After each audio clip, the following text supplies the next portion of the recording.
place. We went to the drugstore the other day, and they asked us if we wanted a bag.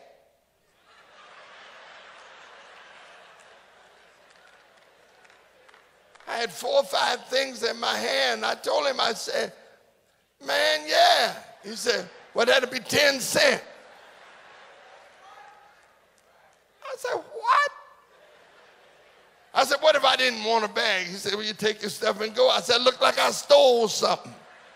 Going down the street with my stuff in my hand, look like, all you got to do is just tell the police, look at him. They got it in his hand. Say, yeah, put it in a bag.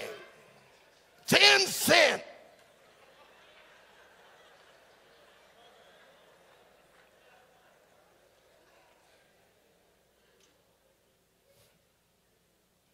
I don't care. Just give me my stuff. That's all. Gasoline was not too long ago, almost unaffordable at the beginning of 2011, 2012. I thought I had to park my car and just ride a bike or walk, and you know.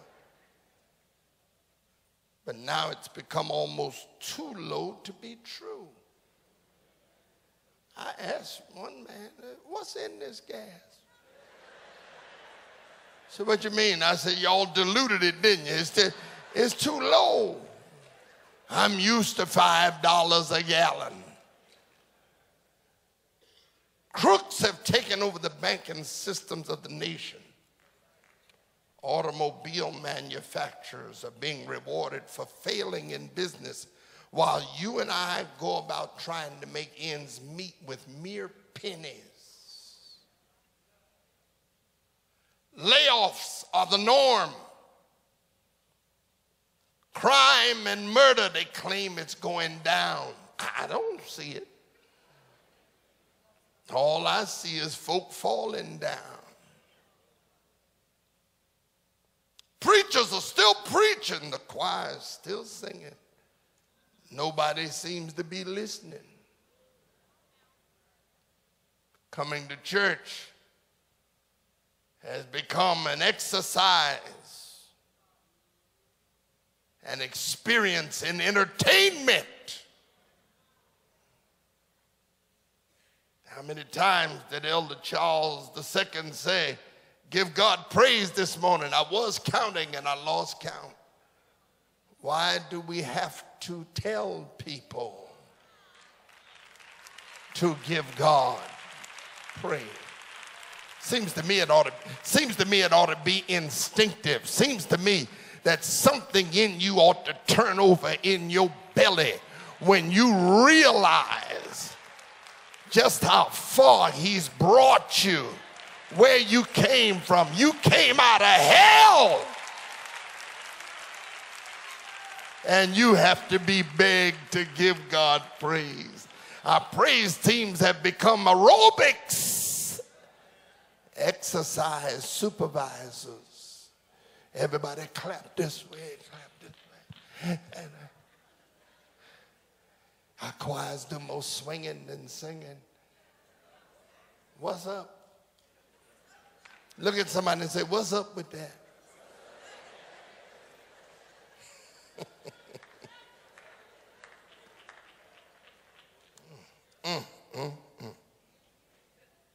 Our people continue to come to our office doors. They come to our office, sit down across our desk, ask for advice about this matter and that. And they go away and do just the opposite of that which we advise. Till I'm getting to the place where I don't want to talk. I don't want to listen. Because you ain't listening. Yeah, I spent all that time in school. They made me go to school. Then I spent all that time in prayer, all night shut-ins. They made me do that. I studied to give you an answer. You come and ask for one. I give you my best advice, give you the best shot I have. I tell you I tell you, sweet baby, don't marry him. He don't have the same God you have. He got another God, Booba or somebody. And he doesn't have a job. I asked him about work. He said he hadn't worked in the last 10 years because he's been between blessings. He's been between too long. He won't take care of himself. Look at him. His shoes are not shined. Got hairs hanging out his nose. Something wrong with that man.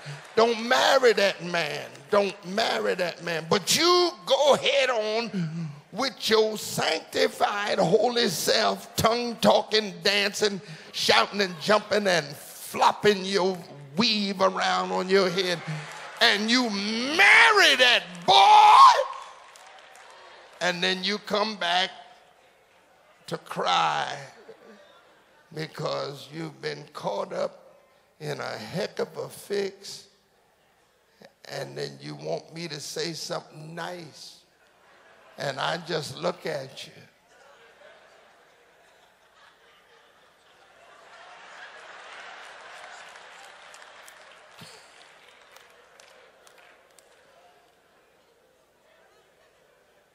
The ship of life continues to sail across the bosom of the waters toward a tsunami unmatched by anything ever recorded in history. But we as a people dance along the deck of self-complacency as if nothing is happening while the clock is ever creeping toward the 0 hour called midnight. I'm almost finished. If you sat back to get a nap, you just well wake up because I'm through. You see, one of the curses of the times is knowledge. It's a blessing, but it's a curse. Knowledge. I have an 11-year-old granddaughter who lives with me part-time, and then she's with her parents part-time, back and forth. She just begged to come over to Papa's house and Riri's house. That's Riri over there. And she come and she knows everything. She was about 5 years old and she got on my nerves one day, and I said, Sabrina, she named after her grandmother. Sabrina, would you hush your mouth? You don't know everything. She said, I do.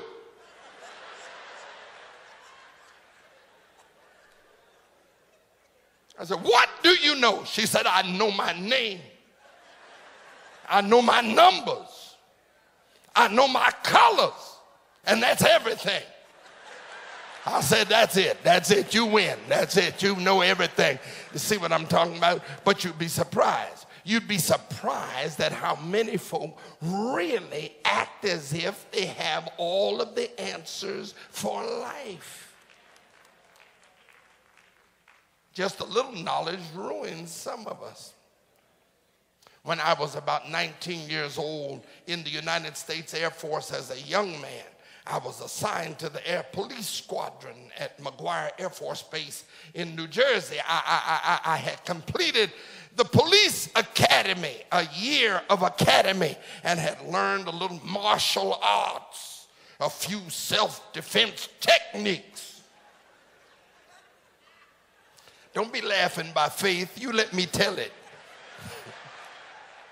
And as most young cadets, I left the academy feeling invincible. I knew what to do. One night there came a call for police assistance at the base club on a Friday night. The dispatcher told us that there was screaming, women hollering, and glass breaking in the background of the emergency call. I jumped up and put on my strap and holstered up my pistol. I was ready to go. My white hat on my head, I was ready. The driver of the squad car was a 5'4" sergeant. who was hesitant and uninterested in getting to the fight. He wanted to have a smoke before he went. But I knew what to do if I could just get there. The sergeant and I eventually arrived at the scene. No siren, no lights. He wouldn't turn on the lights and the siren. I said, turn on the siren, Sarge. No, let's just go. Why are you so slow? I know what to do. Let's go.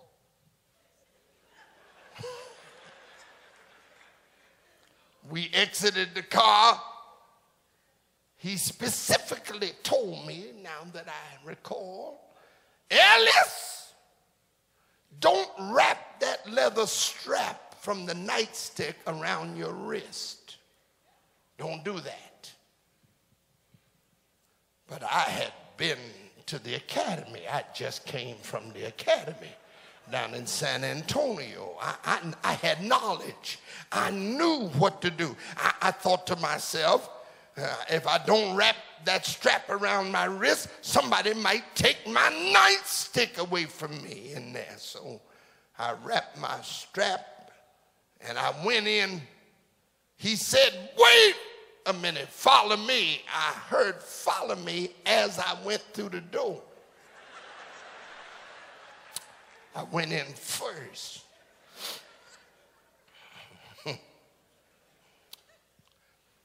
The next thing I remember, a day later,